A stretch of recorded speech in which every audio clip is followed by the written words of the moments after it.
Hola a todos y bienvenidos a ROSMED. Vamos a hablar acerca del capítulo 25 del libro de Principios de Cirugía de Schwartz, que vendría a ser el esófago y también las hernias diafragmáticas. Bueno, entonces iniciemos. El esófago es un conducto muscular vital del sistema digestivo que va a conectar la faringe con el estómago, iniciándose a nivel de la sexta vértebra cervical. Su anatomía quirúrgica es compleja y también es obviamente esencial para los cirujanos que trabajan en esa región. Ahora, este tubo muscular va a medir entre 25 y 30 centímetros de largo y su recorrido se extiende desde la base del cuello hacia el estómago, atravesando estructuras del tórax y también del diafragma. El conocimiento preciso de las características anatómicas del esófago es crucial para evitar complicaciones durante cirugías que involucren estas estructuras. En cuanto a la localización y las relaciones anatómicas, es que el esófago se va a ubicar dorsalmente a la tráquea y ventralmente a la columna vertebral en la región cervical.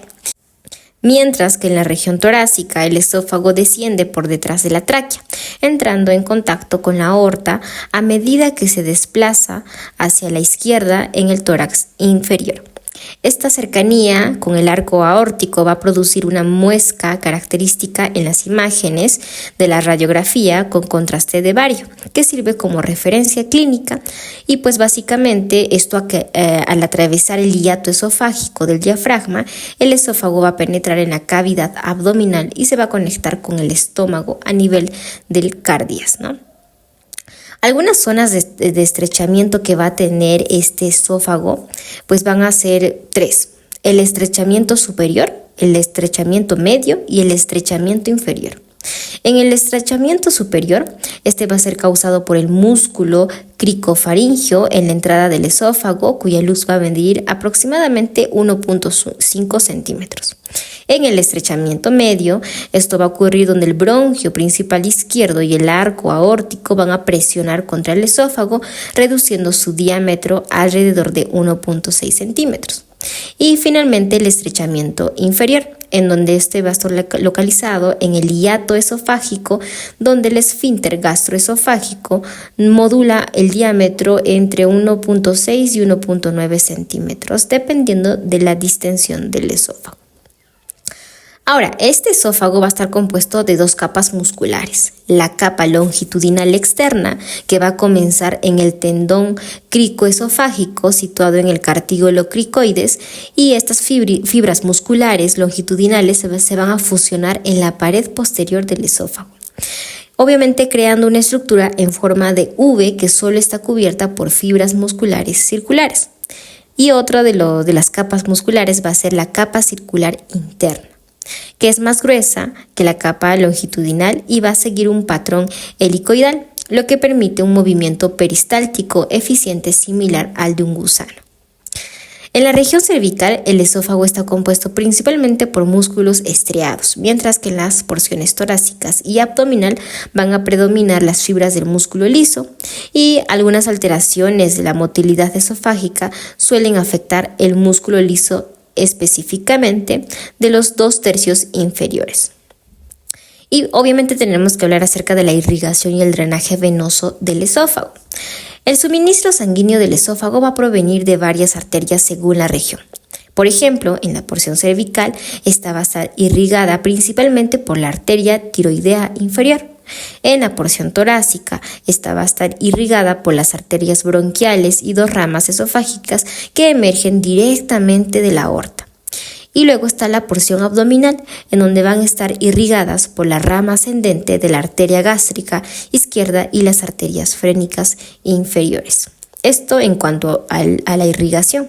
Ahora, el drenaje venoso va a seguir un patrón similar. En la región cervical va a drenar en la vena tiroidea inferior.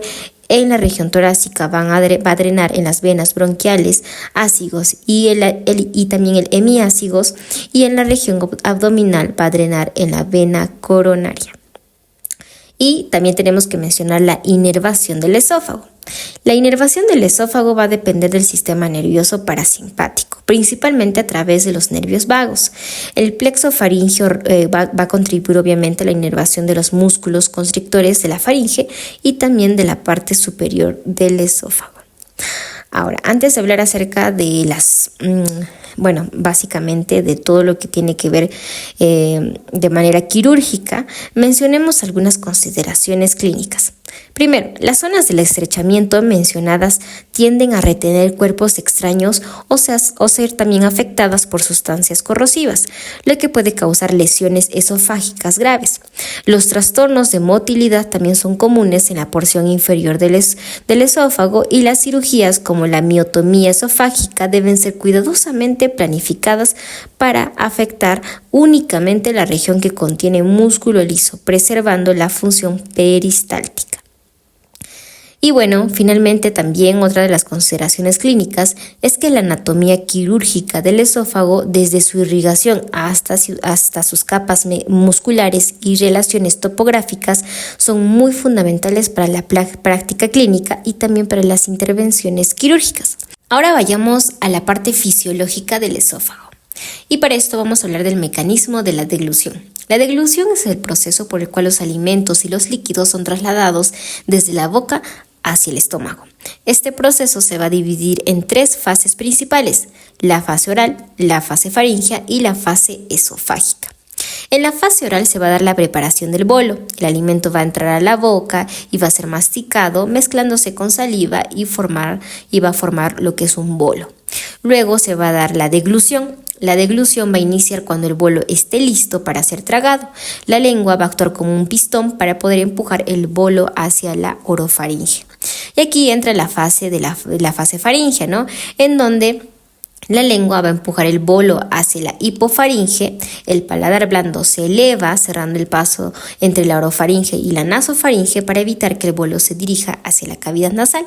Luego, el hueso hioide se desplaza hacia arriba y adelante, elevando la laringe y permitiendo que la epiglotis cubra la abertura de la laringe, evitando la aspiración. Y finalmente, en la fase faríngea, la presión entre la hipofaringe aumenta debido al movimiento de la lengua y la contracción de los músculos constrictores. Esta presión facilita el paso del bolo hacia el esófago, y la fase faríngea va a durar aproximadamente 1.5 segundos. Y finalmente tenemos la fase esofágica, ¿no? En donde va a iniciar el peristaltismo. Cuando el bolo llega al esófago, el esfínter esofágico superior se relaja, permitiendo el paso del bolo. La onda peristáltica se va a propagar a lo largo del esófago, moviendo el bolo hacia el estómago. Y la presión en el esófago va a cambiar de forma negativa a positiva para impulsar el bolo, y la presión en el esófago cervical va a ser menor para que el estómago pueda facilitar el paso del bolo. Y finalmente, este esfínter esofágico superior se va a cerrar tras pasar el bolo, evitando el reflujo gástrico, y luego obviamente la presión de este mismo esfínter pues va a regresar a su nivel de reposo después de la deglución, ¿no? Ahora, hablemos del reflujo fisiológico, ¿no? Entonces, cuando mencionamos que este esfínter evita el reflujo gástrico, tenemos que mencionar que es un reflujo fisiológico, es decir, donde no hay patología. El reflujo gastroesofágico ocasional es normal y más frecuente durante el día y en posición erecta que durante el sueño en posición supina. Este fenómeno puede ser explicado de la manera siguiente. Entonces, primero, por una pérdida transitoria de la barrera gastroesofágica, en donde está causado por la relajación de este esfínter, o por también una presión intragástrica que supera la tensión del esfínter. Otra de los mecanismos o de los fenómenos puede ser por el gradiente de presión.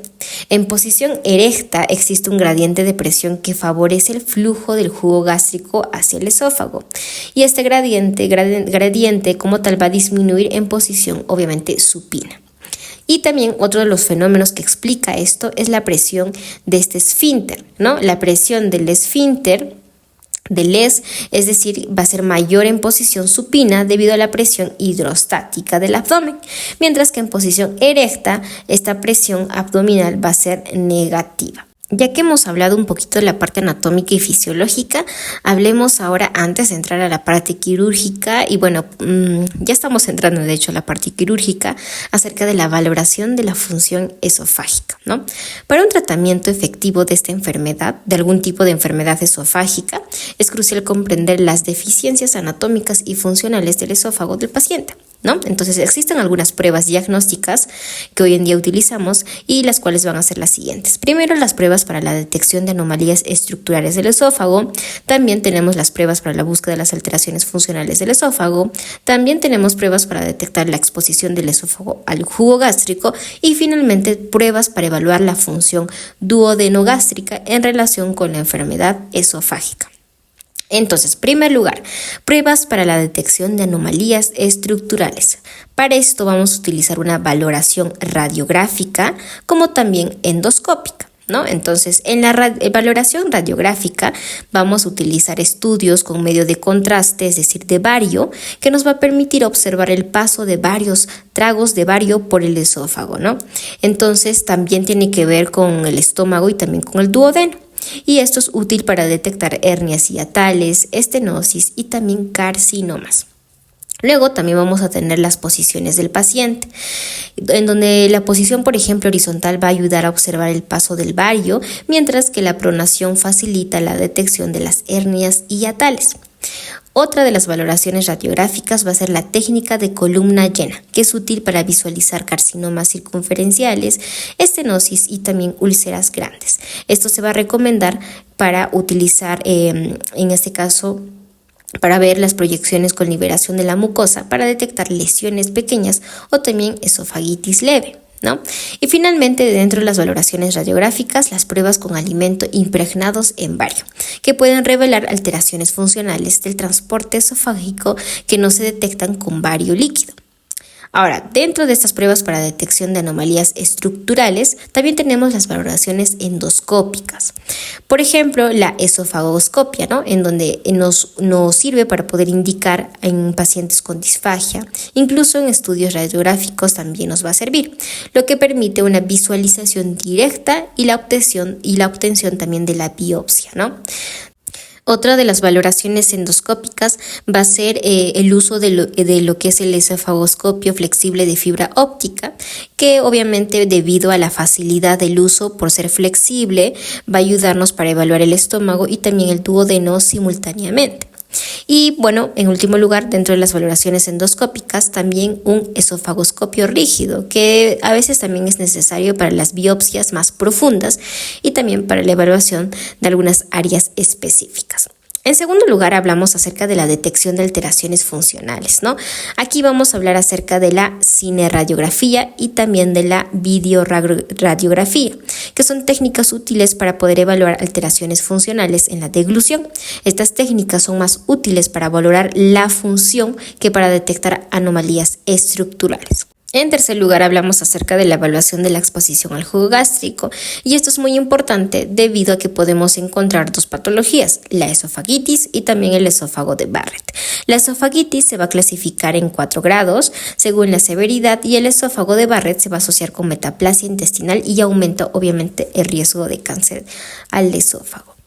Y bueno, obviamente la detección de la displasia grave o o de cualquier tipo de adenocarcinoma intramucoso va a ser obviamente importante para la detección de estas dos enfermedades. Y en cuarto lugar mencionamos lo que es la evaluación de la función duodenogástrico, ¿no? Y específicamente esto porque aquí podemos encontrar lo que es la hernia hiatal, en donde esto va a ser confirmado de manera endoscópica y obviamente se va a observar como una bolsa cubierta con pliegues gástricos que se ubica 2 centímetros o más arriba del diafragma. Estos dos tipos de evaluaciones lo hemos mencionado de manera muy no detallada, porque ahora vamos a mencionar esos dos de manera más detallada, ¿no? Entonces, en la detección de las anomalías funcionales del esófago, específicamente cuando hablamos de la función, vamos a tener primero la manometría del gabinete, ¿no? Entonces, esta técnica básicamente va a evaluar la función motora del esófago y también de los esfínteres que van a tener obviamente mediante un catéter con transductores de la presión que van a obviamente ejercer cada uno de los esfínteres, ¿no? Esto va a ser útil para la confirmación de anomalías motrices esofágicas como la calasia, el espasmo esofágico difuso y también el esófago en cascanueces. También ayuda en la evaluación de lo que son las enfermedades sistémicas que pueden afectar la motilidad esofágica, como también la esclerodermia, ¿no? Ahora, Este catéter, si hablamos dentro del procedimiento, es un catéter con transductores que va a medir la presión de los intervalos específicos a lo largo del esófago. Ahora, la presión de este esfínter esofágico inferior, es decir, el ES, y la longitud del esfínter se determinan para identificar deficiencias mecánicas, ¿no? El resultado de esta manometría de gabinete nos va a permitir medir la relajación y también la contracción de este esfínter durante la deglución y también la evaluación de la motilidad del cuerpo esofágico. En segundo lugar, tenemos otro tipo de evaluación que va a ser la manometría de la alta resolución. Este va a ser un variante avanzado de lo que es la manometría convencional, que utiliza múltiples sensores para crear un mapa tridimensional del esófago. Obviamente esto nos va a mejorar el diagnóstico y nos va a ayudar a identificar anomalías focales que pueden no ser detectadas con una manometría estándar, ¿no? Aquí se va a utilizar un catéter con 36 sensores de presión para obtener datos muy detallados y también generar gráficos visuales para facilitar la interpretación. Y los resultados nos van a aumentar la sensibilidad para detectar alteraciones motoras y también para mejorar el análisis del transporte del bolo esofágico. En tercer lugar, vamos a tener lo que es la impedancia esofágica, ¿no? Esta es una técnica que mide la impedancia eléctrica intraluminal para evaluar la función esofágica y también el reflujo gastroesofágico. Este tipo de técnica es útil para diferenciar entre el reflujo ácido y también el reflujo no ácido, especialmente en pacientes con síntomas persistentes a pesar del tratamiento con inhibidores de la bomba de protones, es decir, el PPI. El procedimiento de este tipo de técnica es que nuevamente tenemos un catéter que va a tener electrodos que van a medir una impedancia eléctrica a lo largo del esófago, correlacionando la naturaleza ácida o no ácida del reflujo. Los resultados de esta impedancia esofágica nos van a proporcionar información sobre el transporte del bolo y también nos va a permitir detectar el reflujo ácido y no ácido con alta precisión. En cuarto lugar, vamos a tener la gammagrafía del tránsito esofágico. Esta técnica va a utilizar una cámara de radiación y obviamente nos va a ayudar para evaluar el tránsito de un bolo radiomarcado a través del esófago. Obviamente, pues este va a identificar también el tránsito lento del bolo en condiciones como la calasia y también la esclerodermia. El procedimiento de este es que va a grabar el tránsito del bolo de agua marcado con tenecio de 99 TC para observar el movimiento a través del esófago. Y los resultados de esta gammagrafía de tránsito esofágico nos va a permitir visualizar problemas en la motilidad esofágica. Y finalmente, pues obviamente un video y una cineradiografía, ¿no? Que esta técnica nos va a utilizar, que es una técnica de imagen, nos va a permitir una evaluación dinámica de la deglución y también de la motilidad esofágica. Ahora, la otra evaluación que habíamos mencionado vendría a ser la detección de lo que es el incremento de la exposición esofágica al jugo gástrico, ¿no? Entonces, para lo cual vamos a también tener algunas técnicas. Primero, la vigilancia extrahospitalaria del pH de 24 horas. Para eso vamos a tener dos métodos. El primer método va a tener que ver mucho con los electrodos sensibles a pH, ¿no? En donde se va a colocar a permanencia de un electrodo o cápsula para vigilar el pH. Luego vamos a tener lo que son las cápsulas para la telemetría, que es una cápsula con electrodo de antimonio y también tiene una batería y en este caso el mecanismo electrónico de este va a transmitir datos de pH durante 48 horas. Se va a introducir por vía oral o nasal también y se adhiere endoscópicamente a la mucosa esofágica. Después de 1 o 2 semanas se va a eliminar espontáneamente, ¿no? Lo que básicamente nos va a medir este tipo de electrodo es que va a medir el porcentaje del tiempo en el que el pH esofágico está por debajo de un umbral determinado, ¿no? Luego también nos va a dar el número de episodios de reflujo por debajo del umbral en 24 horas y también nos va a dar el número de episodios debajo de los 5 minutos del episodio más prolongado. En cuanto a los resultados, pues los valores normales, en este caso van a ser, los establecidos como tal van a ser un percentil de 95, ¿no? En obviamente pacientes normales asintomáticos. Y pues obviamente va a tener una puntuación de pH, ¿no? Esto se va a calcular con una desviación estándar del promedio por cada componente medido. En segundo lugar, vamos a tener la detección radiográfica del reflujo gastroesofágico.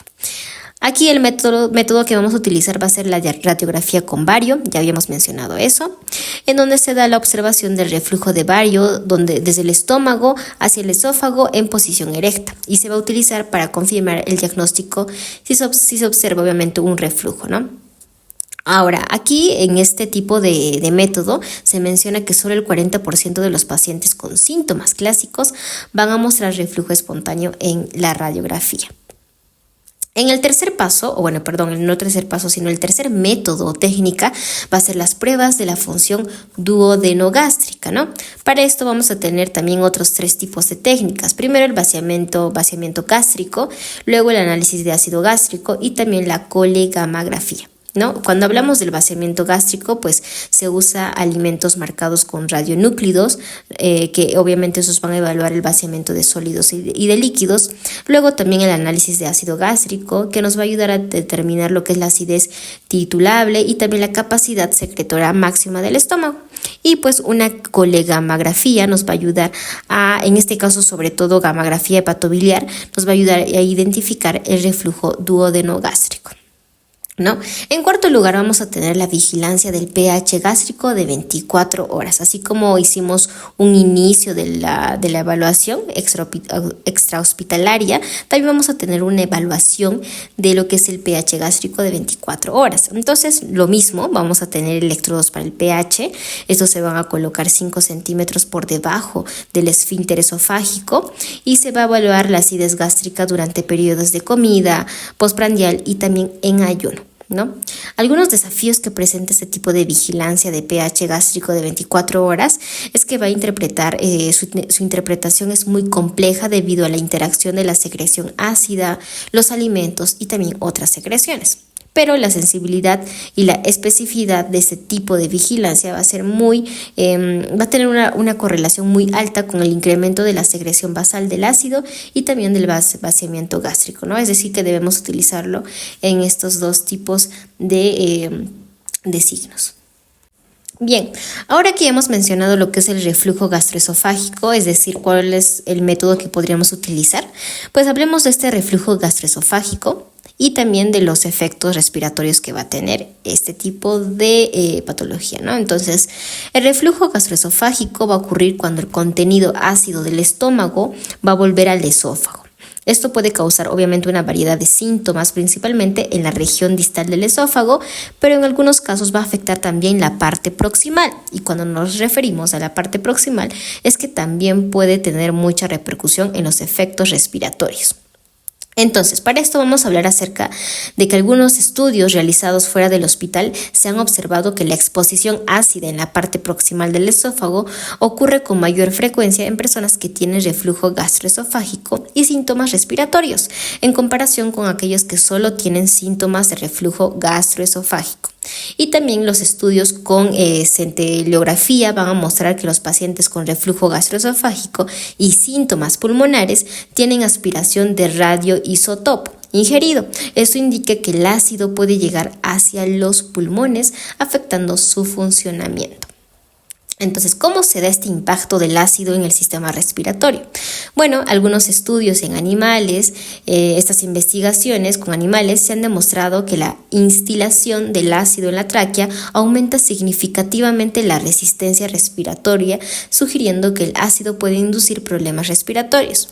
Además, en pacientes, las pruebas de impedancia intraluminal con un catéter especializado han demostrado que el líquido que se desplaza hacia la parte proximal del esófago está asociado con síntomas como la tos, lo que indica un vínculo entre el reflujo y también los síntomas respiratorios, ¿no? Entonces, ahora hablemos acerca del mecanismo del reflejo y la implicación que va a tener este. Entonces, cuando hablamos de este mecanismo, nos referimos al reflejo de la broncoconstricción. ¿Qué es la broncoconstricción? Pues básicamente es el estrechamiento de las vías respiratorias, que pueden ser inducidas por la infusión del ácido en la parte distal del esófago. El nervio vago, que comparte origen embriológico con la tráquea y el esófago, está involucrado en este reflejo, ¿no? Y luego existe lo que es un reflejo que tiene una función protectora al evitar que el material ácido llegue a las vías respiratorias superiores, ¿no? Obviamente teniendo manteniendo lo que es el mecanismo de la homeostasis, ¿no? Y luego de esto, pues para poder evaluar y diagnosticar lo que es una lesión respiratoria por reflujo, tenemos que tener en cuenta primero que establecer un diagnóstico claro es un poco complicado, ¿no? Aunque es fácil identificar el reflujo gastroesofágico en pacientes con síntomas típicos, muchas personas tienen síntomas respiratorios predominantes sin las molestias típicas del reflujo como la pirosis, que vendría a ser el ardor en el pecho, o también la regurgitación, ¿no? Pero existen algunas pruebas de vigilancia del pH, ¿no? Que habíamos mencionado. Para diagnosticar la lesión respiratoria inducida por el reflujo, se utiliza la vigilancia extrahospitalaria del pH con una sonda doble, una de la parte distal y otra en la parte proximal del esófago. La sonda proximal puede colocarse en varios sitios como la tráquea, la faringe o el esófago proximal. Y bueno, se menciona también algunas limitaciones que puede tener por ejemplo, la sensibilidad de esta prueba puede ser baja, ya que el ácido fluido puede ser neutralizado por la saliva antes de llegar a la sonda, y también se ha mencionado la relación entre síntomas laringeos y episodios del reflujo, que puede ser muy complejo, ¿no? Pero la prueba de impedancia es una técnica novedosa que detecta el movimiento del líquido en el esófago sin depender del pH, y obviamente esto nos permite una mejor identificación del reflujo y el impacto en la respiración. Entonces, ahora sí hablemos acerca del tratamiento de este tipo de enfermedad, que vendría a ser la enfermedad por reflujo gastroesofágico, ¿no? Primero tenemos que hacer obviamente el diagnóstico, y una vez confirmado el diagnóstico de este tipo de enfermedad, en este caso de enfermedad por reflujo gastroesofágico, el tratamiento puede comenzar con inhibidores de la bomba de protones o también con una intervención quirúrgica antirreflujo. Y para esto tenemos que hacer una prueba terapéutica con estos inhibidores de la bomba de protones, ¿no? Se utiliza para determinar si el reflujo es la causa principal de los síntomas respiratorios, aunque también la persistencia de síntomas, a pesar del tratamiento con este tipo de inhibidores, no descarta el reflujo como causa. Puede ser indicativa de otros factores también. La efectividad del tratamiento en sí pues va a depender mucho de qué tratamiento se esté utilizando, ¿no? Por ejemplo, los inhibidores de lo que es de la bomba de protones, es aproximadamente el 50% de los casos van a aliviar los síntomas respiratorios asociados como por ejemplo el asma inducido por este reflujo. Sin embargo, menos del 15% va a experimentar una mejoría significativa en la función pulmonar. Ahora, cuando hablamos de una intervención quirúrgica, pues obviamente esta opción puede mejorar los síntomas respiratorios en cerca del 90% de los niños y el 70% de los adultos con asma, y también con con la enfermedad del reflujo gastroesofágico, ¿no? También puede mostrar mejoras en la función pulmonar en alrededor del 30% de los pacientes. Ahora, hablemos entonces de este tratamiento médico, ¿no? Entonces, primero mencionamos que en casos, por ejemplo, cuando haya síntomas leves o moderados, se puede iniciar con antiácidos simples durante 12 semanas. Esta estrategia a veces puede resolver los síntomas por completo. Como cualquier otra enfermedad, los cambios en el estilo de vida también son recomendados, como elevar la cabecera de la cama, evitar ropa ajustada, comer comidas pequeñas y frecuentes, evitar cenar antes de acostarse, y también reducir el consumo del alcohol, el café y el chocolate, y también la menta, ¿no? Y obviamente podemos usar también lo que es el alginato, ¿no? Que puede ser útil en combinación con antiácidos simples. Va a formar en este caso una barrera viscosa sobre el contenido gástrico que va a ayudar a proteger el esófago del ácido gástrico durante el reflujo. Y nuevamente pues el tratamiento con los PPI, ¿no? Que vendrían a ser estos inhibidores de la bomba de protones, que pues por ejemplo está el omeprazol, que reducen significativamente la acidez gástrica y que son efectivos para la curación de la esofagitis leve. En casos graves, obviamente la curación puede ser menos efectiva. Algunos pacientes con algún tipo de reflujo mixto pueden seguir teniendo síntomas a pesar de este tratamiento con estos tipos de inhibidores, y la recurrencia de síntomas es común tras la suspensión del tratamiento. Y también mencionamos lo que vendría a ser el tratamiento quirúrgico. Para esto, primero tenemos que hacer un tipo de valoración. Lo primero va a ser seleccionar los pacientes. La intervención quirúrgica es más adecuada para aquellos con enfermedad persistente y progresiva que no responde bien al tratamiento médico o farmacológico, ¿no? Entonces, algunos factores, por ejemplo, como la deficiencia estructural del esfínter esofágico, esofagitis grave y también la estenosis son indicadores para considerar la cirugía. Ahora, la fundoplicatura de Nissen es un tipo de procedimiento quirúrgico más común y que en este caso se utiliza en la mayoría de los casos, ¿no? Este va a ser eficaz para la mayoría de los pacientes, especialmente los menores de 49 años, comparado con el tratamiento médico prolongado. Y como cualquier otro tipo de tratamiento quirúrgico, necesitamos hacer una valoración preoperatoria. Para esto vamos a evaluar lo que es la función del esófago con una manometría esofágica para asegurar que se puede manejar una válvula quirúrgica. Luego también tenemos que ver, limitar básicamente la efectividad de la cirugía. En estos casos puede ser necesaria una gastroplastía o también una esofageectomía, ¿no? Es decir, tenemos que ver el acortamiento anatómico del esófago como tal. Y pues obviamente tener en cuenta que el paciente, si es que presenta náuseas, vómito y pérdida de apetito, debemos evaluar si realmente necesita este tipo de tratamiento, ¿no? Es decir, podríamos considerarlo nuevamente.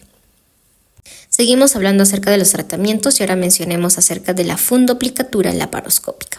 Este tipo de procedimiento se ha convertido en el procedimiento preferido frente a la técnica abierta tradicional del tipo Nissen, debido a su menor invasividad y tiempos de recuperación más cortos, ¿no? El acceso de este tipo de técnica se utiliza 5 puertos de 10 milímetros y se inicia con una incisión en el epiplón gastrohepático, moviendo el esófago y aproximando lo que es la abertura del diafragma con puntos de seda.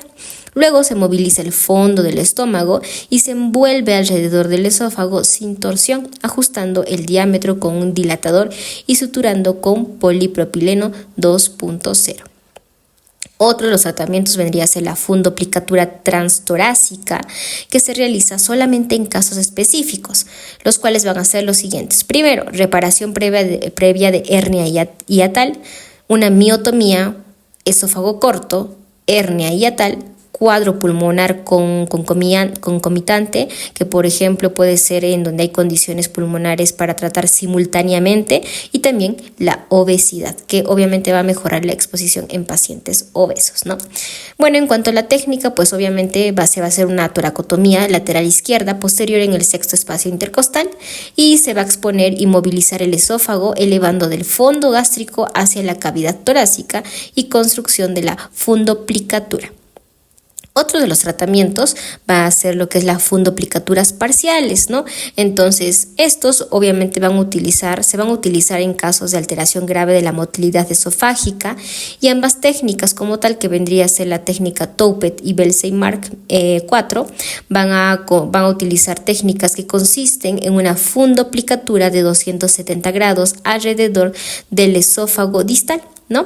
Entonces esto va a ser por un método laparoscópico, y en este caso hay dos tipos de métodos, ¿no? El de Toupet, que vendría a ser laparoscópico, y en el otro que mencionamos, que vendría a ser el de Belsey-Mark, va a ser transtorácico.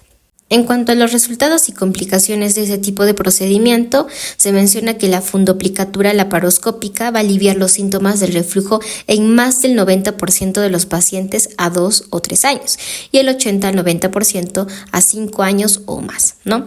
Ahora, también se menciona que la disfagia va a mejorar en la mayoría de los pacientes, aunque puede ser transitorio y persistir en un pequeño porcentaje. Y algunas complicaciones que puede tener es que incluyen incapacidad para vomitar, aumento de las flatulencias y en algunos casos necesidad de reoperación. Bueno, si hablamos de la calidad de vida de este tipo de operación, de ese tipo de procedimiento, va a mejorar la calidad de vida según cuestionarios genéricos y también algunos cuestionarios específicos, ¿no? Y el resultado de ese tipo específicamente del esófago de Barrett, pues va a aliviar lo que son los síntomas. En este caso, cuando hacemos una intervención quirúrgica, va a mostrar una tasa de éxito del 72 al 95% de la supresión de los síntomas a 5 años. Y pues también puede revertir lo que es el epitelio metaplásico, que en ocasiones es rara, pero posible en algunos casos, ¿no? Especialmente en la mucosa de lo que es el cardias. Bien, ahora vayamos a otro tipo de patología que vendrían a ser las hernias diafragmáticas o hiatales y que pues son conocidas como las hernias diafragmáticas gigantes. Primero hay que mencionar la clasificación de estas. Este tipo de hernia hiatal se divide en tres tipos principales. Primero tenemos la hernia deslizante, que va a ser de tipo 1 y que básicamente va a constar de una dislocación cefálica del cardias en el mediastino posterior, ¿no? Si nosotros podemos observar en la imagen del libro, podemos ver el estómago desplazado básicamente hacia el tórax con el cardias en posición anormal. Luego de eso tenemos lo que es la hernia paresofágica o por rodamiento, que vendría a ser de tipo 2. Y básicamente pues se menciona que es la dislocación cefálica del fondo gástrico mientras el cardias permanece en posición normal. La hernia mixta o hernia combinada va a ser de tipo 3 y también va a presentar una dislocación perocefálica tanto del cardias como del fondo gástrico, ¿no? El libro también nos menciona un poco de lo que es la incidencia y aquellos factores etiológicos, es decir, las causas de ese tipo de hernia, ¿no? Bueno, nos dice que la hernia hiatal deslizante es más común que la paresofágica y la incidencia real es difícil de determinar debido a la frecuencia de casos asintomáticos. Otra cosa que nos menciona y es muy importante es que las hernias paresofágicas se presentan típicamente en personas de edad avanzada, más o menos 61 años, y son más comunes en mujeres.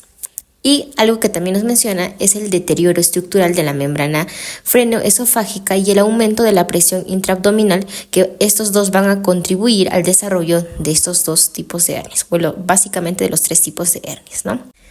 Cuando hablamos de las manifestaciones clínicas, pues vamos a hablar principalmente de los dos tipos de hernias. Primero, el de hernia deslizante, que los síntomas van a incluir pirosis, regurgitación y también disfagia.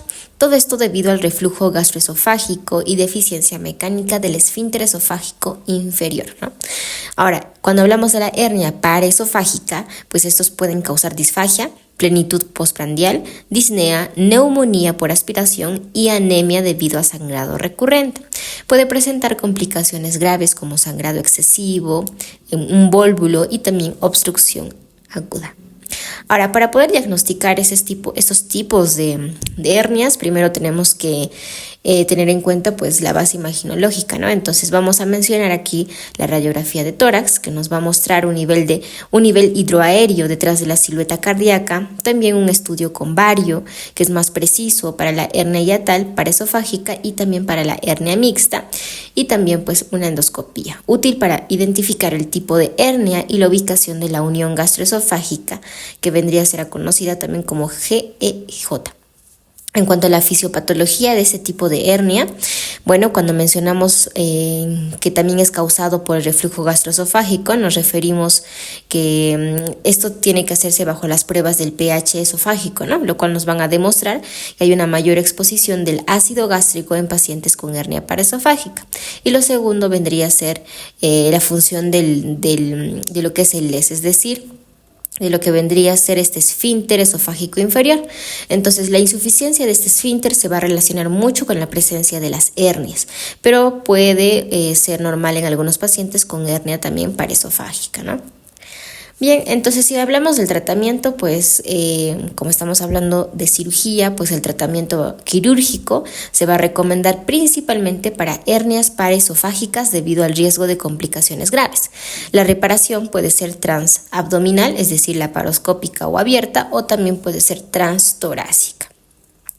De acuerdo al acceso quirúrgico que vamos a tener, pues, por ejemplo, en el transabdominal, esto va a incluir la reparación laparoscópica, que se prefiere debido a menor traumatismo, ¿no?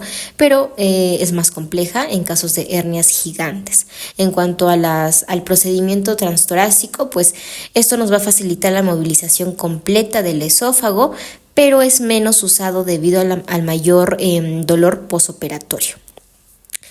Como cualquier otro tipo de resultado de un tipo de, bueno, en este caso de esta patología también puede presentar complicaciones, ¿no? En cuanto a las complicaciones, pues pueden darse lo que es la estrangulación gástrica, perforación y hemorragia, que van a ser riesgos asociados a las hernias paraesofágicas. Y en cuanto a los resultados, luego de hacer un tratamiento, pues la reparación electiva, cualquier tipo de tratamiento específicamente quirúrgico, tienen mejores resultados y menor mortalidad en comparación con la reparación de urgencia. La presencia de esófago como tal corto puede complicar la reparación laparoscópica. Ahí creo que habíamos mencionado hace unos minutos de cuáles serían los criterios para evaluar a una persona que tiene que someterse a cirugía. Y bien, vamos a mencionar ahora otro tipo de patología, pero en este caso vamos a mencionar una estructura más que una patología, que vendría a ser el anillo de Schatzki, que es una estructura mucosa, delgada y circunferencial ubicada en el tercio inferior del esófago, en la unión específicamente esca-moco-lunar. Se presenta frecuentemente en combinación con una hernia hiatal y tiene una prevalencia que varía entre el 0.2 y el 14 en la población general, dependiendo obviamente de la técnica y los criterios de diagnóstico utilizados. Bueno, el libro también nos menciona un poquito lo que es la historia y pues nos menciona que por el nombre, en este caso, se describe inicialmente por Templeton, pero lo definió básicamente una entidad independiente por Schatzki y Gary en 1953, ¿no? La patogenia que tiene este tipo de estructura no es completamente clara y las teorías sobre su origen incluyen desde una doble mucosa por acortamiento esofágico hasta una estenosis inflamatoria debido al reflujo crónico. Pero nos mencionan algunas características, ¿no? El anillo de Schatzki se relaciona con síntomas de disfagia, dificultad para tragar y específicamente todo esto durante la ingestión de alimentos sólidos, no líquidos, sólidos. Aunque algunos estudios sugieren también que el anillo puede proteger contra el reflujo gastroesofágico, la vigilancia del pH esofágico muestra que las personas con anillo tienen menor incidencia de reflujo comparado con aquellas con hernia hiatal sin anillo. En cuanto al diagnóstico y al tratamiento, pues vamos a mencionar que los síntomas suelen ser breves y están más relacionados con el anillo que con el reflujo gastroesofágico. El tratamiento puede variar desde dilatación simple del esófago hasta intervenciones quirúrgicas antirreflujo. En casos sin reflujo, una sola dilatación puede ser suficiente, mientras que los pacientes con reflujo comprobado pueden necesitar varias dilataciones. Y de hecho, algunos pacientes pueden tener antecedentes de uso de medicamentos que obviamente esto van a lesionar la mucosa esofágica, lo que sugiere que la estenosis también puede ser una lesión inducida por fármacos. Bien, ahora hablemos de otro tipo de patología que va a ser la esclerodermia. La esclerodermia es una enfermedad autoinmunitaria sistémica que afecta principalmente a las mujeres con mayor incidencia entre los 30 y 40 años. Es importante porque causa un endurecimiento de la piel y también los órganos internos debido a la acumulación del colágeno en los tejidos. Se menciona que en un 80% de los casos la esclerodermia afecta el esófago, lo que provoca atrofia del músculo liso, dificultando obviamente la peristalsis y debilitando el esfínter esofágico inferior. Esta alteración lleva al reflujo gastroesofágico y también lo que es la esofagitis, pudiendo formar estenosis, es decir, estrechamiento del esófago, ¿no? La causa exacta aún es incierta, pero se sospecha que tiene un origen neurógeno, debido a la interacción entre los sistemas nervioso y muscular. Medicamentos como la metacolina y edrofonio sugieren que la alteración es más neurológica que muscular. En fases tempranas se ha observado que la reserpina, que reduce la actividad del sistema nervioso simpático, puede revertir los síntomas, aunque en fases avanzadas ya no es efectiva debido a la atrofia muscular irreversible y la acumulación del colágeno. El diagnóstico de la esclerodermia como tal se va a realizar con estudios de motilidad esofágica, como la manometría, que revela la falla o en sí la falta de contracciones en el músculo liso del esófago, y en casos avanzados los pacientes pueden necesitar procedimientos quirúrgicos como una fundoplicatura parcial para reducir el reflujo ácido. Sigamos hablando de las patologías que tienen que ver con el esófago y pues ahora vamos a hablar de los trastornos de la motilidad de la faringe y también del esófago, que son varias, ¿no? Entonces, estas se van a manifestar principalmente a través de la disfagia, que es la dificultad para tragar. La evaluación de este síntoma incluye un análisis de los hábitos alimenticios del paciente y una revisión de su historia clínica, que pueden incluir episodios de dolor, ahogamiento o también vómitos durante la alimentación. Es crucial determinar la gravedad de la disfagia y si el paciente requiere tratamiento quirúrgico en lugar de métodos conservadores. Entonces, el primero de estos va a ser los trastornos de motilidad del segmento faringoesofágico. Las alteraciones en la fase faringoesofágica suelen estar relacionadas con problemas en la coordinación de los músculos involucrados en la deglución. Estas alteraciones incluyen dificultades en el transporte del bolo alimenticio desde la orofaringe hasta el esófago y pueden originarse por problemas congénitos o enfermedades neurológicas adquiridas, como accidentes cerebrovasculares o también lo que es la esclerosis múltiple. En cuanto al diagnóstico, pues el diagnóstico de este tipo de anomalías faringoesofágicas pueden ser un poco complicadas debido a la naturaleza rápida de esta fase de deglución, pero algunas técnicas como la videoradiografía y también la cineradiografía permiten visualizar el proceso de la deglución, identificando posibles problemas como estenosis o también lo que son los divertículos, como el divertículo de Zenker, que es una protrusión del esófago superior causada por la falta de distensibilidad del músculo en esta área. Entonces, ahora hablemos de este divertículo de Zenker. Este es un divertículo que se encuentra en el segmento faringoesofágico y tiende a presentarse en hombres mayores. Los síntomas incluyen disfagia, regurgitación de alimentos no digeridos, pérdida de peso y episodios de broncoaspiración que pueden llevar a infecciones respiratorias recurrentes. Su diagnóstico se realiza principalmente a través de estudios con bario, ya que la endoscopía puede ser riesgosa debido a la obstrucción del esófago. En cuanto al tratamiento quirúrgico, en este caso, pues vamos a hablar acerca de la miotomía cricofaringea, ¿no? Este tipo de procedimiento es una intervención que se realiza para aliviar los problemas de motilidad al cortar los músculos cricofaringios. Esta cirugía puede realizarse mediante técnicas abiertas o con laringoscopía rígida. Los resultados, de hecho, son mejores cuando los pacientes se seleccionan adecuadamente basándose en estudios radiográficos y también manométricos. Por otra parte, también tenemos lo que son los trastornos de motilidad del cuerpo esofágico y el esfínter esofágico inferior. Entonces, estos dos tipos van a ser disfunciones que afectan el transporte del alimento y líquidos desde la boca hasta el estómago. Estas alteraciones se deben obviamente a anomalías en la función de la bomba del cuerpo del esófago o en la relajación de lo que es el esfínter esofágico inferior, que puede estar relacionada con enfermedades del esófago o con patologías vasculares, neurológicas, musculares o también del tejido conjuntivo. Los principales trastornos de la motilidad esofágica van a ser los siguientes. Primero, la acalasia, que es el trastorno de motilidad esofágica más estudiado y se caracteriza por la falta de relajación de lo que vendría a ser este esfínter esofágico inferior y la ausencia también de la peristalsis en el cuerpo esofágico.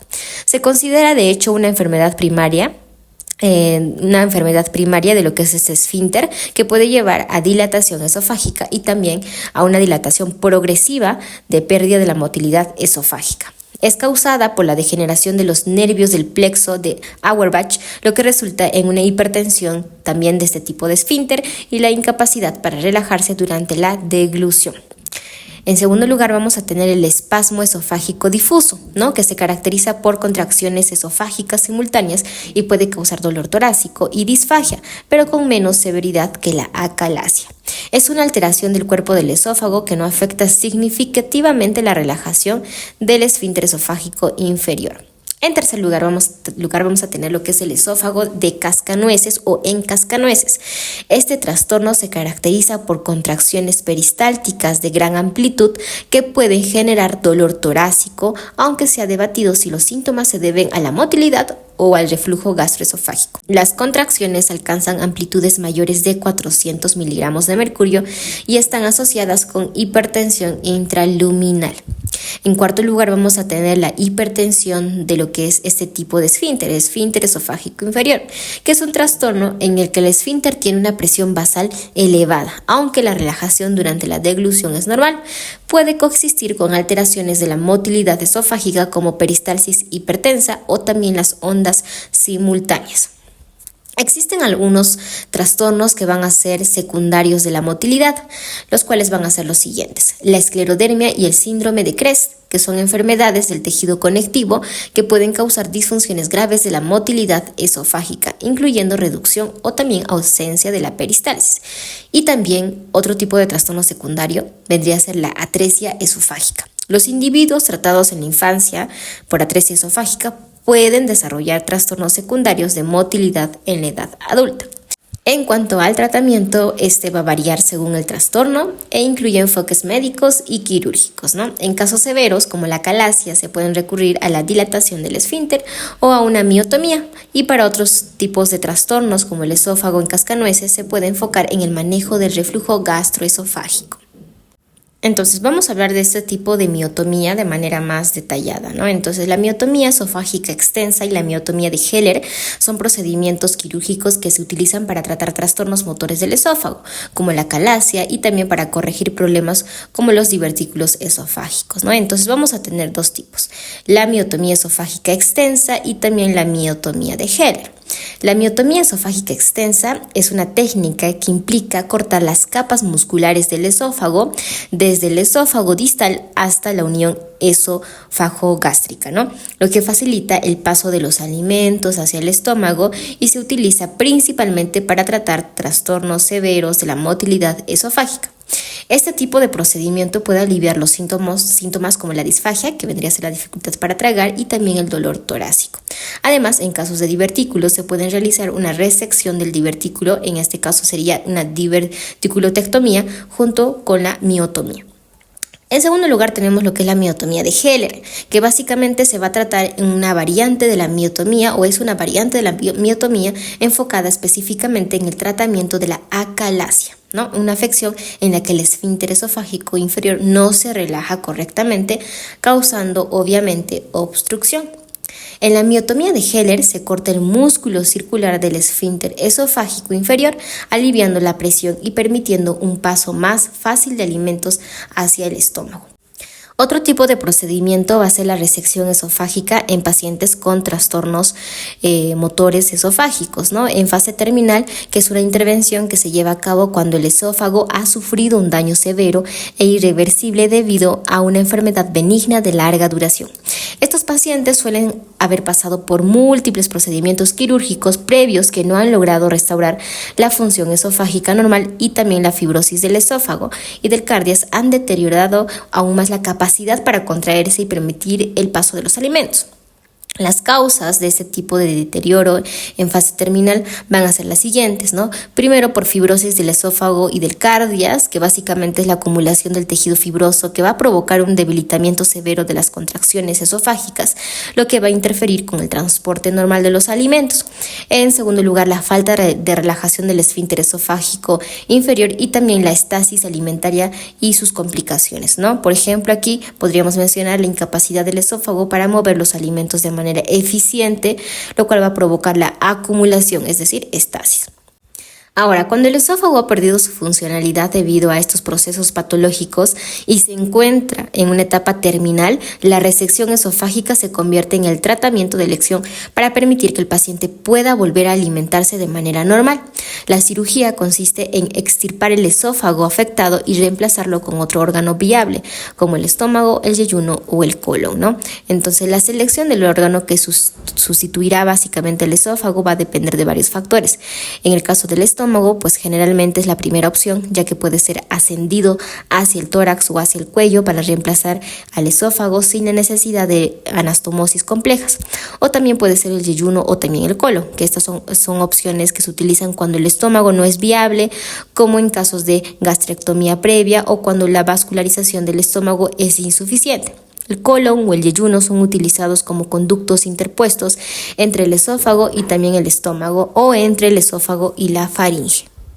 Ahora hablemos acerca de patologías que van a estar relacionadas con el cáncer. Entonces vamos a hablar del carcinoma epidermoide del esófago. De hecho, es el tipo más común de cáncer esofágico a nivel mundial. La incidencia varía significativamente entre regiones. Por ejemplo, en Estados Unidos y Gran Bretaña, la tasa de incidencia es de aproximadamente 20 a 100 por 100.000 personas.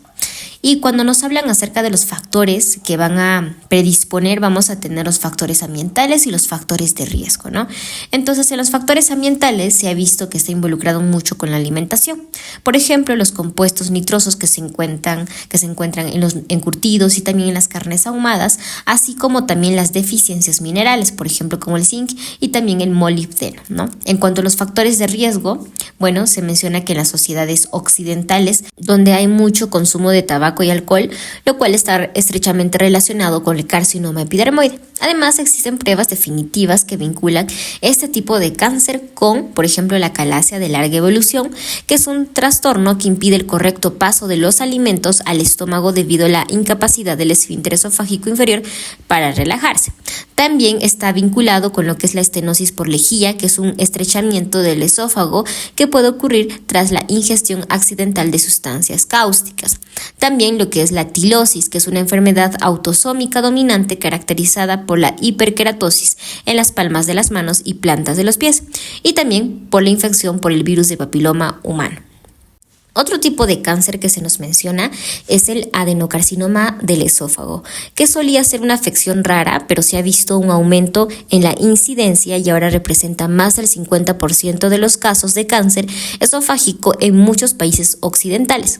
Este cambio epidemiológico se debe a la transición desde un predominio del carcinoma epidermoide relacionado con el consumo de tabaco y alcohol hacia el adenocarcinoma asociado con el esófago de Barrett. Entonces, ¿qué es el esófago de Barrett?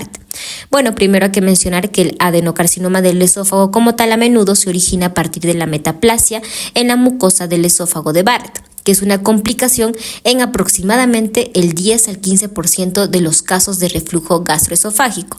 El riesgo de desarrollar adenocarcinoma en pacientes con esófago de Barrett es significativamente mayor, con una incidencia estimada de 1 en 100 a 200 pacientes por años de seguimiento. Aunque este riesgo puede parecer bajo, es al menos 40 o 50 veces mayor que en una población sin esófago de Barrett, similar al riesgo asociado con fumar una cantidad considerable de cigarrillos. Ahora, este adenocarcinoma del esófago va a representar o se va a presentar con mayor frecuencia en pacientes más jóvenes y tiende a detectarse en etapas más tempranas en comparación con el carcinoma epidermoide.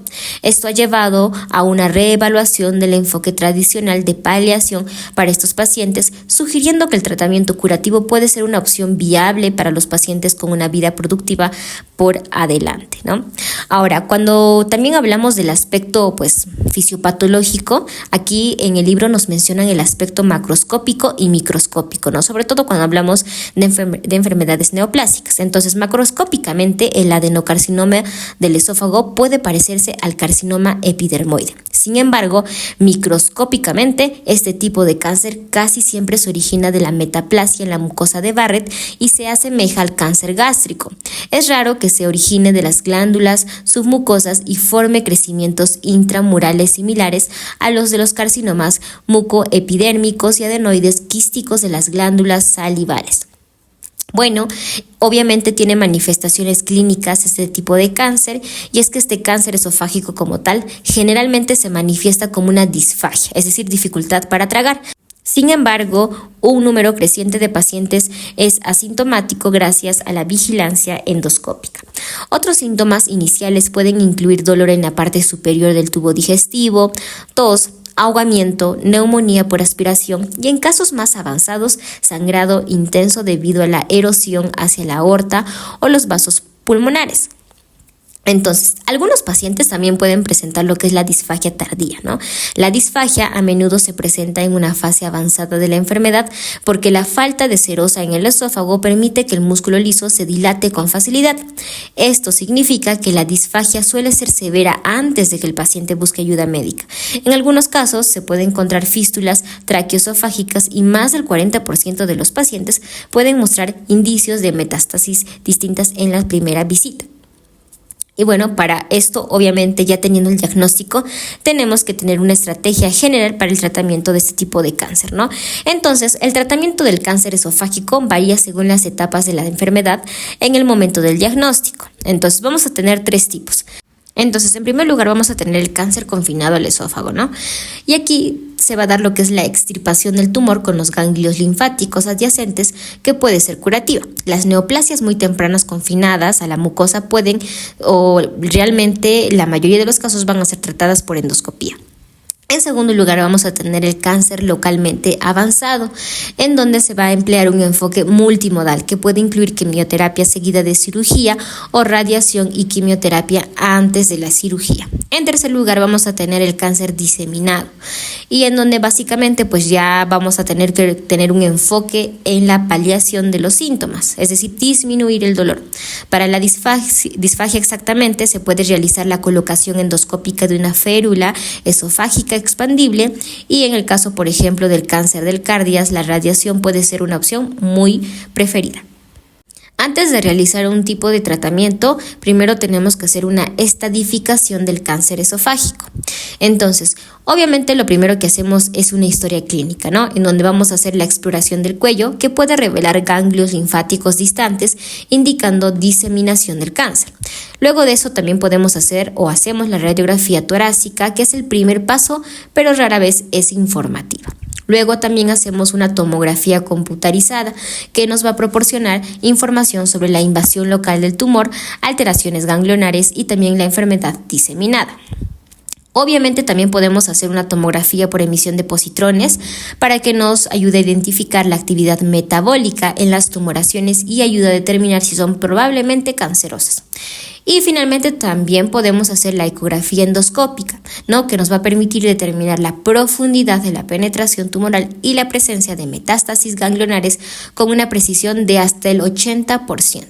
El tratamiento quirúrgico para el cáncer esofágico depende de varios factores: la ubicación del cáncer, la profundidad de la invasión, la presencia de metástasis ganglionares, el estado físico del paciente y los factores culturales y creencias de las personas, como también las instituciones que van a estar involucradas. Idealmente, un solo método específico sería el tratamiento óptimo para cada etapa basado en evidencia empírica. Sin embargo, la evidencia aún no es definitiva y la decisión sobre el tipo y extensión del procedimiento sigue siendo controvertida.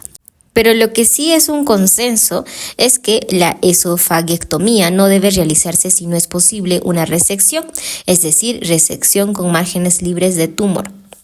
Bueno, entonces vayamos a mencionar cuáles son los cánceres y su procedimiento respectivo en un tratamiento quirúrgico, ¿no? Por ejemplo, para el cáncer mucoso tenemos lo que son los nódulos en enfermos específicamente con este tipo de esófago de Barrett, ¿no? Y también la displasia de alto grado. Los nódulos menores de 1 centímetro deben ser extirpados completamente, ya que a menudo contienen adenocarcinoma. La esofagectomía solía ser el método preferido, pero la resección mucosa endoscópica, conocido como EMR, ha emergido como una alternativa también válida, ¿no?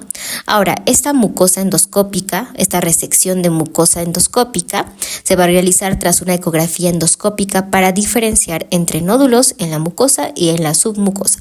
Los nódulos en la submucosa tienen una alta frecuencia de ganglios positivos y no son aptos para este tipo de resección mucosa endoscópica, ¿no? Ahora, ¿cómo se da este proceso de lo que es la resección mucosa endoscópica? Bueno, se va a infiltrar el área debajo del nódulo con la solución salina, se usa una tapa de succión especializada para atraer el nódulo y se corta el tejido con una trampa.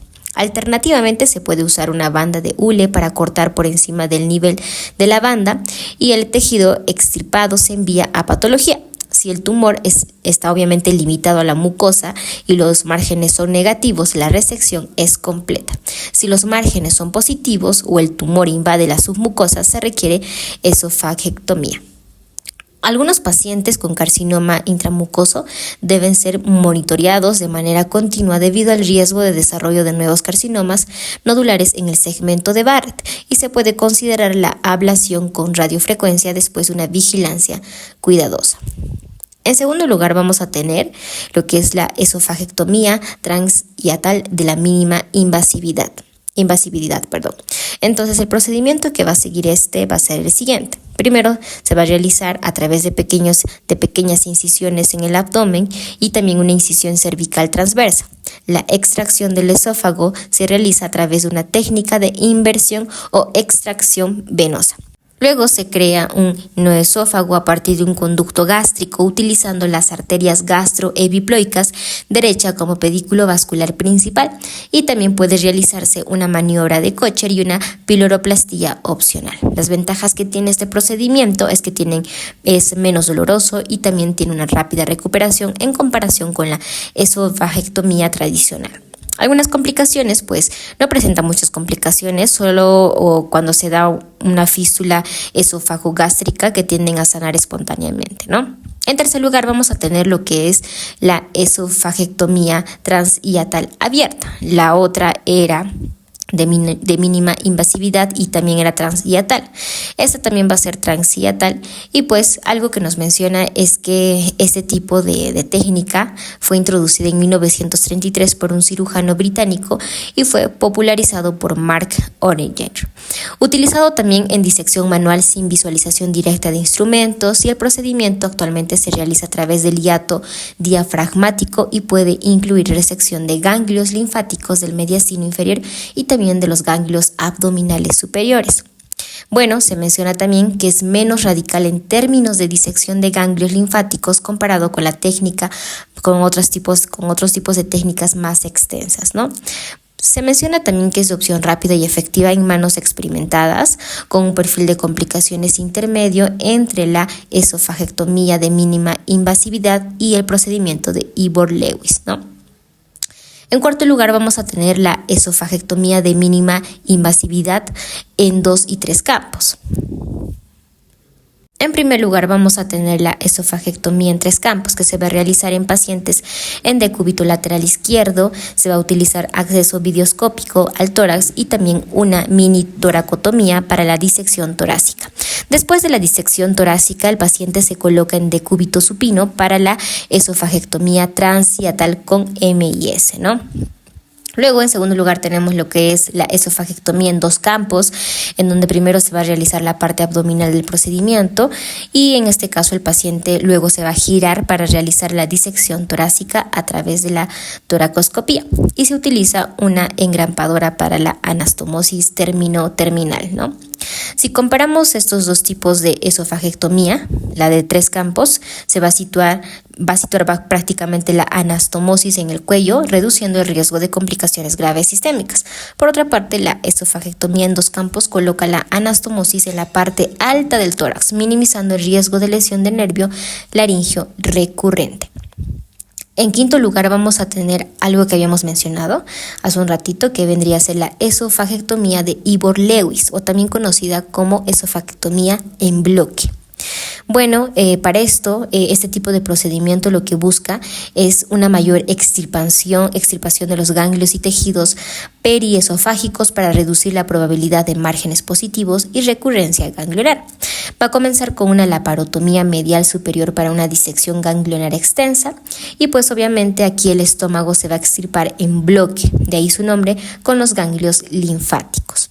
En cuanto a la eficiencia y los datos que se nos menciona en los libros, es que aún no hay evidencia definitiva de que esta técnica sea superior.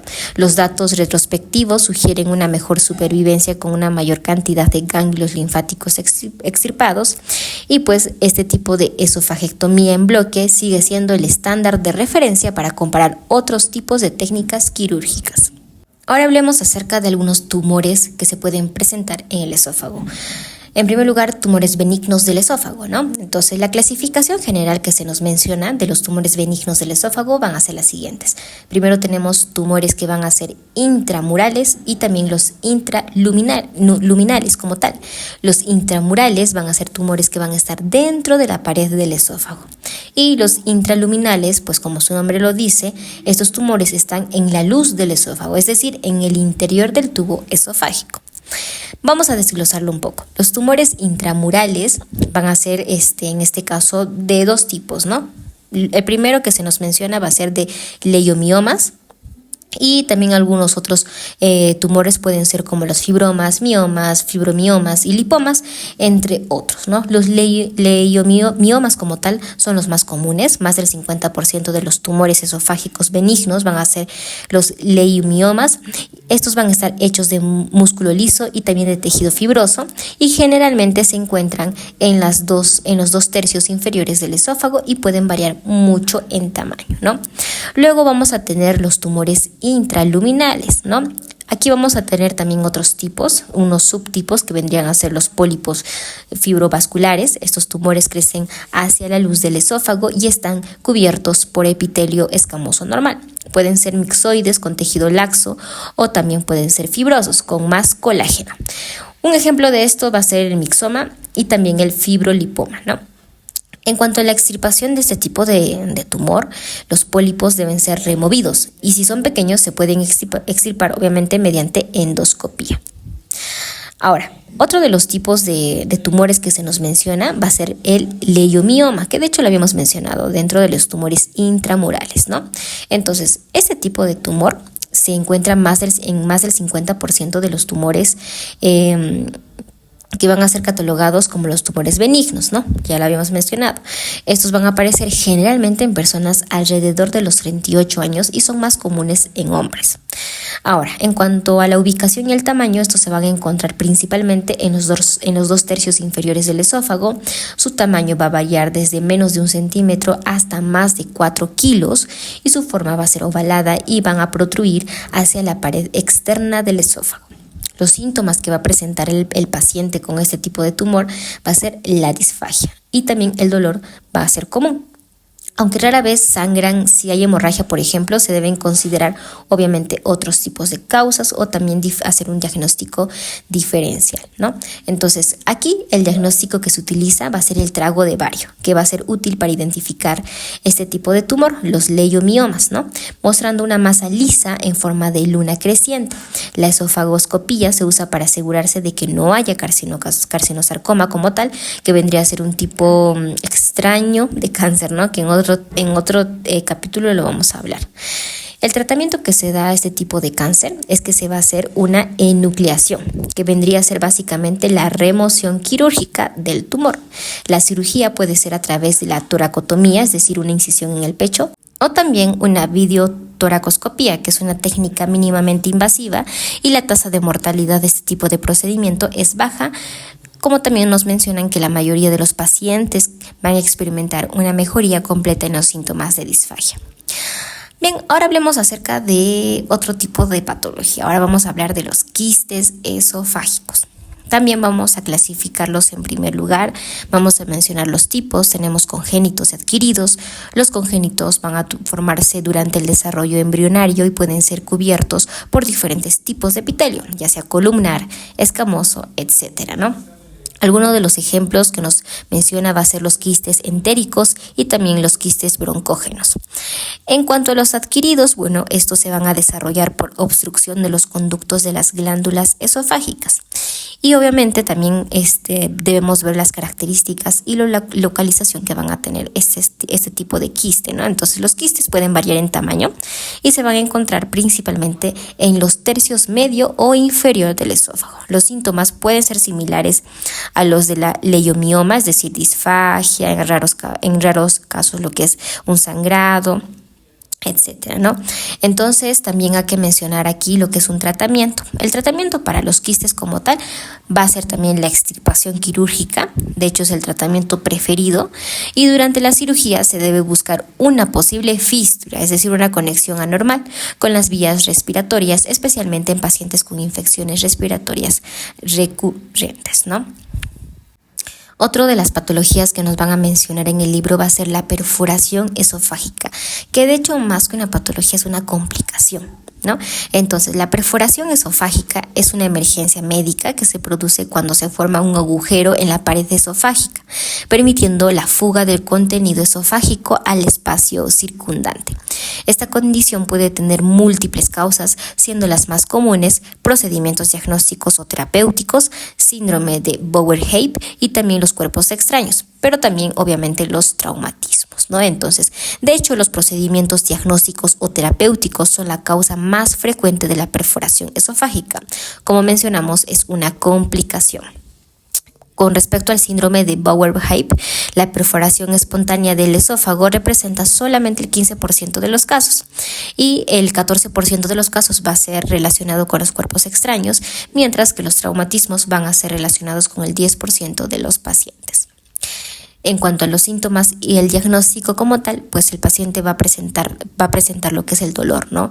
Que de hecho es el síntoma más constante y significativo.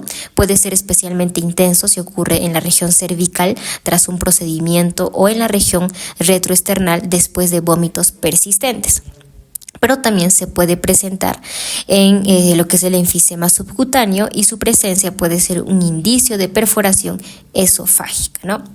Ahora, la rotura espontánea del esófago tiene una tasa alta de mortalidad debido a la demora en el reconocimiento y el tratamiento. A menudo está procedida o está relacionada por los vómitos persistentes, aunque algunos pacientes pueden no presentar antecedentes claros, ¿no? Se menciona también que existen algunos errores diagnósticos comunes, ¿no? Por ejemplo, se suele confundir con lo que es un neumotórax o una pancreatitis, específicamente en las radiografías de tórax que muestran aire o derrame en el espacio pleural como tal. Y también tenemos otro tipo de error diagnóstico que vendría a ser el infarto de miocardio o aneurisma disecante, ¿no? Donde obviamente las radiografías pues se van a ver normal. Luego de eso también se nos menciona lo que es, en este caso, algún tipo de perforación espontánea, generalmente que va a ocurrir en la cavidad pleural izquierda o justo por encima de la unión gastroesofágica. Aproximadamente el 50% de los casos presentan enfermedad por reflujo gastroesofágico concomitante, ¿no? En cuanto a la fisiopatología de este tipo de patología, pues durante el vómito la presión intragástrica puede aumentar significativamente. Si el esófago está expuesto a la presión negativa torácica, esto va a llevar a una ruptura si la presión interna supera los 150 miligramos de mercurio. En el caso, por ejemplo, de una hernia hiatal, las lesiones tienden a ser desgarros de la mucosa tipo Mallory-Weiss en lugar de perforaciones completas, ¿no? Para realizar el diagnóstico, vamos a utilizar lo que es una radiografía de tórax, en donde vamos a ubicar los hallazgos que nos van a demostrar obviamente una perforación. El sitio y la integridad de la pleura mediastínica va a ser específicamente la ubicación de la perforación. El enfisema mediastínico, que hemos mencionado que está relacionado con este tipo de patología, va a tardar al menos 1 hora en aparecer. También podemos utilizar lo que es un esofagograma, que vendría a ser la observación de la extravasación del medio de contraste, que nos va a confirmar la perforación en hasta el 90% de los casos, y se recomienda el uso de medio de contraste hidrosoluble. En posición de cúbito lateral derecho, el contraste puede ayudar a identificar pequeñas perforaciones. Ahora que mencionamos el diagnóstico, vamos a mencionar el tratamiento. El tratamiento temprano es crucial, obviamente, para la mejora de las tasas de supervivencia. Las opciones van a ser las siguientes. Primero, un cierre primario, ¿no? Entonces, el cierre de la perforación dentro de las primeras 24 horas va a tener una alta tasa de éxito, con una supervivencia del 80 al 90% de los casos. Y luego de esto vamos a dar un tratamiento conservador, que quiere decir básicamente que es adecuado para lesiones menores durante procedimientos como dilatación esofágica, con criterios específicos para su aplicación como limitación al mediastino, síntomas leves y también la mínima septicemia clínica, ¿no? Y obviamente tenemos que hablar de la intervención quirúrgica. Para esto también tenemos que ver dos tipos de intervenciones primero, ¿no? Entonces, en primer lugar, el cierre primario, que vendría a ser una sutura modificada que va a reforzar la pleura en sí, y también la fundoplicatura tipo Nissen, ¿no? Si la recuperación se retrasa más de 24 horas y los tejidos están inflamados, puede ser necesario realizar una esofagectomía y también una esofagostomía cervical terminal. El drenaje del mediastino y la alimentación parenteral van a ser nuestros aliados en este tipo de tratamiento. Bien, ahora hablemos ya no de los quistes, vamos a hablar acerca de un síndrome que vendría a ser el síndrome de Mallory-Weiss. De hecho, lo habíamos mencionado hace un rato nada más, ¿no?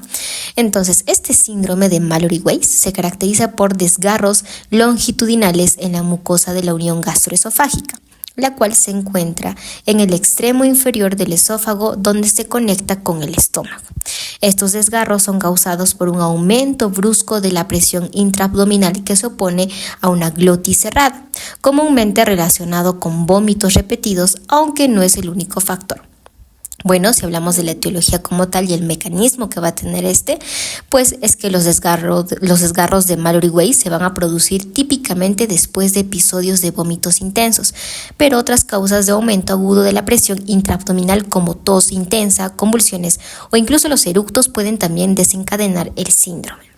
El mecanismo implica un incremento súbito de presión en el abdomen mientras la glotis está cerrada, lo que puede causar un desgarro en la mucosa del esófago en la región donde el estómago se encuentra con el esófago, básicamente esté herniado o no esté herniado, ¿no? Los síntomas y el diagnóstico como tal, pues van a presentar hemorragia gastrointestinal superior que puede ser masiva y manifestarse como hematemesis, es decir, vómito con sangre. El diagnóstico se basa en la sospecha clínica, especialmente si el paciente ha tenido vómitos prolongados o eructos seguidos de sangrado. La endoscopía es la herramienta diagnóstica clave para poder confirmar el diagnóstico al identificar fisuras longitudinales en la mucosa del esófago o también en el estómago, ¿no? Y bueno, hablemos del tratamiento de este tipo de síndrome. La mayoría de los casos se resuelven con tratamiento conservador, que van a incluir reposición de volumen sanguíneo, obviamente para contrarrestar la pérdida de sangre. También una descompresión gástrica a través de medicamentos antieméticos para prevenir vómitos continuos que pueden agravar el sangrado. También vamos a hacer una endoscopía en algunos casos. En este caso se puede utilizar para inyectar adrenalina en el sitio de desgarro para detener el sangrado si no se detiene espontáneamente. Y bueno, también obviamente la intervención quirúrgica, que rara vez es necesaria, solo si el sangrado no se controla con medidas conservadoras. El procedimiento quirúrgico como tal va a implicar la porotomía y una sutura de desgarro lineal. Sigamos hablando de las patologías y ahora vamos a hablar acerca de, más que una patología, es una lesión, que vendría a ser lesión por sustancias cáusticas. Este tipo de lesiones por sustancias cáusticas como tal van a afectar principalmente a niños que accidentalmente ingieren estas sustancias, ¿no? En algunos juguetes, pilas, etcétera, ¿no?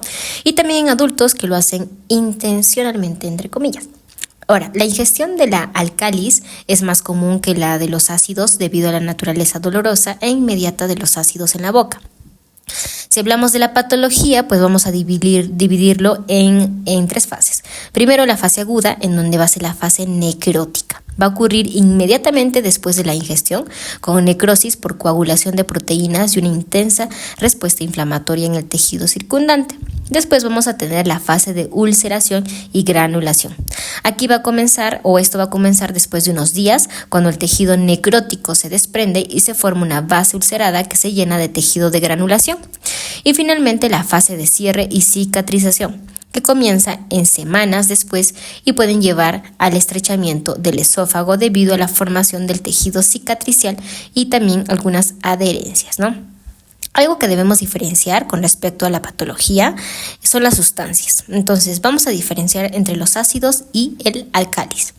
Los ácidos van a causar necrosis coagulativa que limitan la penetración de las sustancias, mientras que los álcalis disuelven el tejido y penetran más profundamente y obviamente la gravedad de la lesión depende de la concentración y el tiempo de la exposición.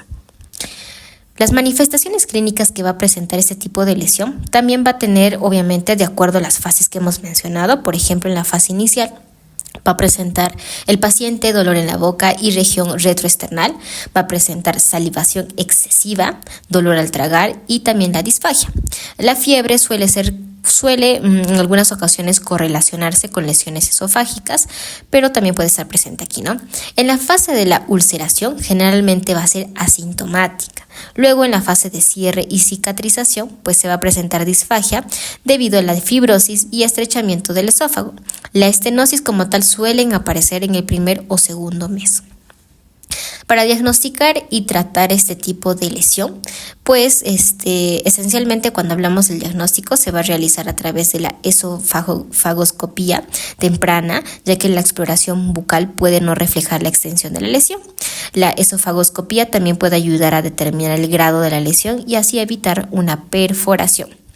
Para el tratamiento, pues vamos a mencionar dos tipos, ¿no? Básicamente dos fases, un tratamiento agudo o un tratamiento crónico. En el tratamiento agudo, este va a incluir neutralización de la sustancia cáustica, aunque se debe hacer con precaución. Se va a hacer lo que es la corrección de la hipovolemia y la administración de los antibióticos para prevenir infecciones. Y también se debe evitar el uso de eméticos, ¿no? Obviamente para que no haya vómito.